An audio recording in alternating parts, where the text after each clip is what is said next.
इस वीडियो में हम सॉल्व करेंगे assistant soil conservation officer AAO, AHO या उससे रिलेटेड किसी भी कॉम्पिटिटिव एग्जाम में आने वाले इंपॉर्टेंट MCQs को। हेलो एवरीवन, मेरा नाम है कुमार तेज और आप देख रहे हैं तेज इजी। तो चलिए शुरू करते हैं।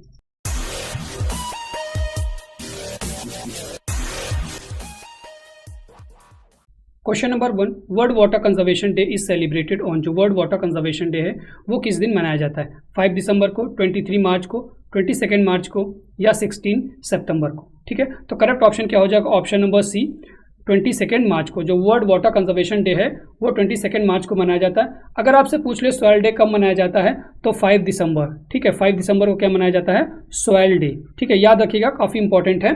23 मार्च को, क्योंकि आप सॉइल से रिलेटेड क्वेश्चन सॉल्व करें तो सॉइल डे आपको याद होना चाहिए। ठीक है, 23 मार्च को मेट्रोलॉजिकल डे।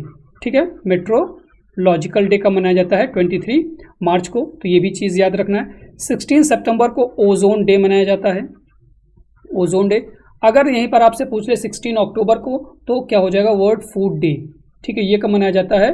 फूड डे कब मनाया जाता है? 16 अक्टूबर को। ठीक है, कब मनाया जाता है? 16 अक्टूबर को फूड डे मनाया जाता है। ठीक है, तो ये चारों चीज़ आप लोग को याद रखना है। Then question number 2, we should use vertical mulches in which type of soil. किस प्रकार की सॉइल में हम लोग को वर्टिकल मल्च का यूज़ करना चाहिए? तो ऐसी सॉइल जो कि काफ़ी जल्दी कॉम्पैक्ट हो जाती हैं, ठीक है, हार्ड हो जाती हैं, उनमें हम लोग वर्टिकल मल्च का यूज़ करते हैं। तो red soil, desert soil, alluvial soil या ब्लैक सॉइल। ठीक है, तो किस प्रकार की सॉइल में हम लोग को मल्च का यूज़ करना चाहिए? Black soil. ऑप्शन नंबर आपका डी क्या हो जाएगा? Black soil. ठीक है, we should use vertical mulches in black soil. Then question number 3, first stage of water erosion is. Water erosion का जो फर्स्ट स्टेज है वो कौन सा है? गली erosion, splash erosion, rill erosion या शीट इरोजन। ठीक है, तो देखिए टोटल अगर पूछे टोटल कितनी स्टेजेस होती हैं तो टोटल 4 स्टेजेस होती हैं। नंबर 1 पे कौन है? स्प्लैश इरोजन, नंबर 2 पे शीट इरोजन, नंबर 3 पे रील इरोजन और नंबर 4 पे गली इरोजन। ठीक है, तो ये 4 स्टेजेस ऑफ इरोजन है। तो नंबर 1 पे कौन आ जाएगा? Splash erosion is a first stage of water erosion. कभी कभी क्वेश्चन पूछता है कि a type of erosion which is not noticed by farmer. ठीक है, अननोटिस्ड बाय फार्मर के द्वारा नोटिस नहीं कर पाते फार्मर लोग और काफ़ी ज़्यादा ह्यूज लॉस हो जाता है, काफ़ी ज़्यादा इरोजन हो जाता है, तो वो हो जाएगा शीट इरोजन। ठीक है, तो याद रखना है कि काफ़ी ज़्यादा हार्मफुल होता है। यूनिफॉर्म रिमूवल ऑफ सॉइल किस में होता है? तो शीट इरोजन में यूनिफॉर्म रिमूवल ऑफ सॉइल होता है। ठीक है, then question number 4, band chain is also called as. जो बैंड चेन है उसको किस नाम से जानते हैं? जो भी सॉइल सर्वे में चेन का यूज़ की जाती है, ठीक है, उनमें से जो बैंड चेन है उसको दूसरे किस नाम से जानते हैं? Steel chain, revenue chain, engineers chain या गंटर्स चेन। ठीक है, तो देखिए काफ़ी ज़्यादा इंपॉर्टेंट क्वेश्चन है और सॉइल कंजर्वेशन ऑफिसर के लिए यहाँ से भी काफ़ी आपके क्वेश्चन आएंगे, ये कंफर्म है कि आएंगे। कौन सा क्वेश्चन आएगा अब ये नहीं पता, लेकिन आएंगे। ठीक है, तो बैंड चेन को दूसरे किस नाम से जानते हैं? तो ऑप्शन नंबर है स्टील चेन। ठीक है, बैंड चेन को हम लोग स्टील चेन के नाम से जानते हैं। और यहाँ से आपके क्या क्वेश्चन बनने वाले हैं कि पूछ लेगा जितने भी चेन है उनका जो स्टैंडर्ड साइज होता है, ठीक है, जो कि मेजर करने के लिए यूज़ की जाती है, जो स्टैंडर्ड साइज होता है वो क्या होता है? ठीक है, तो अगर रेवेन्यू चेन का पूछे तो रेवेन्यू चेन का 33 फीट होता है स्टैंडर्ड साइज। ठीक है, इंजीनियर्स चेन का 100 फीट होता है। ठीक है, इंजीनियर्स चेन का कितना होता है? 100 फीट होता है। और गंटर्स चेन का पूछे तो 66 फीट। ठीक है, ये स्टैंडर्ड साइज हैं चेन्स की। Revenue chain 33 feet, engineers chain 100 feet और गंटर्स चेन 66 फीट। एक और क्वेश्चन यहाँ से बनता है कि गंटर्स चेन को दूसरे किस नाम से जानते हैं? तो गंटर चेन को हम लोग सर्वेयर चेन के नाम से जानते हैं। ठीक है, Gunter chain is also known as surveyor's chain. ठीक है, तो ये चीज़ याद रखना, गंटर चेन को किसके नाम से जानते हैं? Surveyor chain. Then question number 5, which of the following chain is commonly use in cadastral survey. ठीक है, कैडेस्ट्रल सर्वे में कौन सी चेन है जिसका यूज़ किया जाता है, मोस्ट कॉमनली यूज़ किया जाता है? बहुत ज़्यादा इंपॉर्टेंट क्वेश्चन है, याद रखिएगा। कैडेस्ट्रल सर्वे में किस चेन का यूज़ किया जाता है? Steel chain, revenue chain, engineers chain या गंटर्स चेन। ठीक है, तो रेवेन्यू चेन का हम लोग यूज़ करते हैं कैडेस्ट्रल सर्वे। ऑप्शन नंबर आपका बी यहाँ पर क्या हो जाएगा? Correct. Then question number 6, which is a safe pesticide used in vegetable crop. Vegetable crop में जो सेफ पेस्टिसाइड है वो कौन सी है? मेलाथियान, क्लोरोपायरफॉस, मेटासिस्टॉक्स या इंडोसल्फान। ठीक है, तो मोस्ट जो सुटेबल और सेफ पेस्टिसाइड है वेजिटेबल क्रॉप के लिए वो कौन सी है? मेलाथियान। ऑप्शन नंबर ए क्या हो जाएगा? Correct.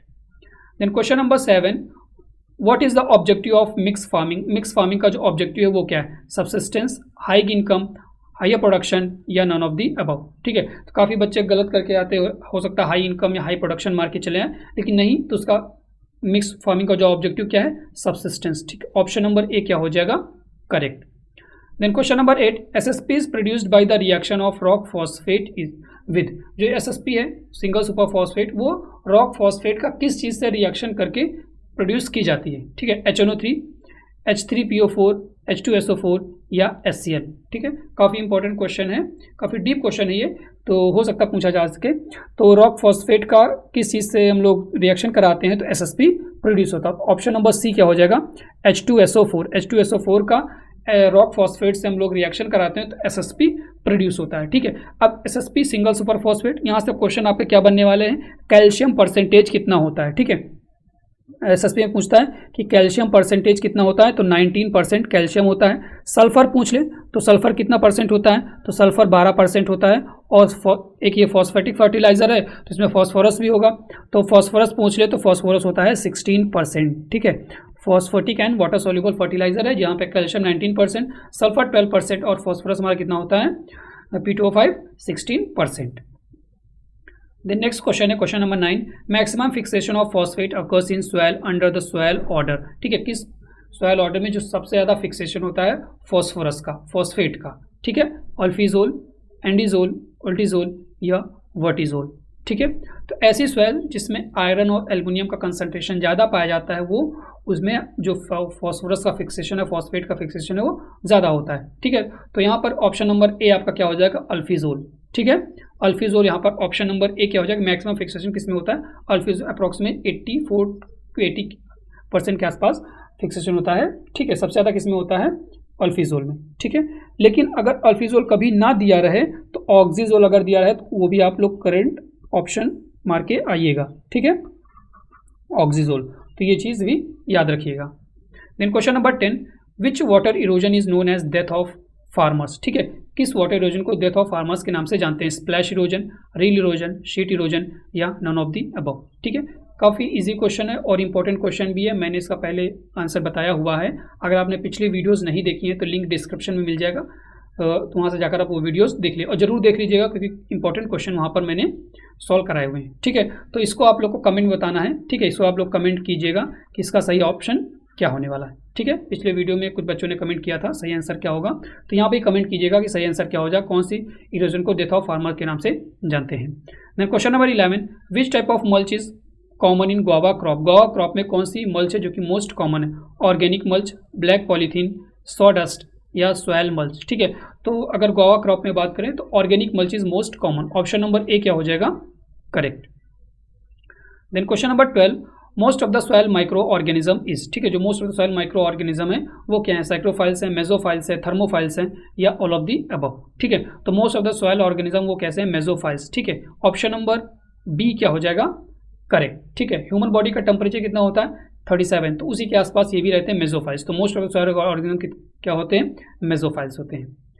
Then question number 13, length of surveyor chain is. Surveyor chain का जो लेंथ होता है वो कितना होता है, पिछले क्वेश्चन में मैंने बताया था सभी का जो लेंथ होता है वो कितना होता है। तो सर्वेयर चेन को हम दूसरे किस नाम से जानते हैं, गंटर्स चेन। ठीक है, तो गंटर्स चेन का हमने बताया था कितना होता है 66 फीट, ऑप्शन नंबर ए क्या हो जाएगा, correct. Then question number 14, bone meal, press mud, basic slag are suitable for application in. ठीक है, किस सॉइल को रिक्लेम करने के लिए हम लोग बोन मील, प्रेस मड या बेसिक स्लैग का यूज़ करते हैं। ठीक है, लाइम का भी यूज़ करते हैं उस चीज़ को रिक्लेम करने के लिए। ठीक है, तो ऑप्शन नंबर ए क्या हो जाएगा, एसिडिक सॉइल। एसिडिक सॉइल को रिक्लेम करने के लिए या सुटेबल होती हैं बोन मील, प्रेस मड या बेसिक स्लैग एसिडिक सॉइल में एप्लीकेशन के लिए, तो ऑप्शन नंबर यहाँ पर ए क्या हो जाएगा, करेक्ट।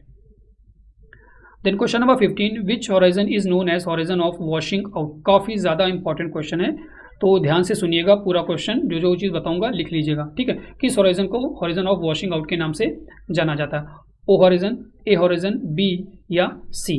ठीक है, तो ऑप्शन नंबर यहाँ पर बी क्या हो जाएगा, ऑप्शन नंबर बी क्या हो जाएगा, ए हॉराइजन को हम लोग हॉराइजन ऑफ वॉशिंग आउट के नाम से जानते हैं। कभी पूछे हॉराइजन ऑफ वॉशिंग इन तो वहाँ पर ऑप्शन आपका क्या हो जाएगा, ये। ठीक है, option number B, horizon of washing in. ठीक है, हॉरिजन ऑफ वॉशिंग इन कौन सा हो जाएगा, बी हॉरिजन। ऑर्गेनिक हॉरिजन कौन सा होता है? ओ हॉरिजन को ऑर्गेनिक हॉरिजन के नाम से जानते हैं, जो कि वर्जिन सॉइल्स होती है वहीं पर विजिबल, जो फॉरेस्ट एरियाज है वहीं पर विजिबल होता है। जो भी हमारी एरेबल कल्टिवेबल लैंड होती है, कल्टिवेबल सॉइल होती है, वहाँ पर ऑर्गेनिक हॉरिजन नहीं पाया जाता। ठीक है, तो ये चीज़ आप लोग याद रखिएगा सब। और ए हॉरिजन को हम लोग मिनरल हॉरिजन के नाम से भी जानते हैं। ठीक है, क्या? Mineral horizon. अगर क्वेश्चन पूछे कि मोबिलाइजेशन ऑफ न्यूट्रिएंट्स किस हॉरिजन में होता है, ठीक है, जहाँ से न्यूट्रिएंट्स मोबिलाइज होकर नेक्स्ट हॉरिजन में जाते हैं, तो ऑप्शन नंबर वहाँ पर ए क्या हो जाएगा? करेक्ट हो जाएगा। ठीक है, तो मिनरलाइजेशन है, मोबिलाइजेशन है, वो किस हॉरिजन में होता है? हॉरिजन ए में। ठीक है, और एक्यूमुलेशन क्या होता है, कहाँ पर होता है? हॉरिजन बी में एक्यूमुलेशन होता है। तो ये चीज़ याद रखना, ओ को ऑर्गेनिक हॉरिजन के नाम से जानते हैं, ए को मिनरल हॉरिजन, और बी को हम लोग एक्यूमुलेशन, जहाँ पर सब हॉरिजन के नाम से भी जानते हैं, जहाँ पर एक्यूमुलेट होता है, जितने भी मोबिलाइज होकर मिनरल्स आते हैं वो बी में एक्यूमुलेट होते हैं। एक्यूमुलेशन किस में होता है? वो बी। या इमोबिलाइजेशन किस में होता है? तो बी। ठीक है, तो ये चीज़ें याद रखनी है। फ्रेंड्स, इस वीडियो में इतना ही। अगले वीडियो में फिर मिलेंगे एक नए टॉपिक के साथ।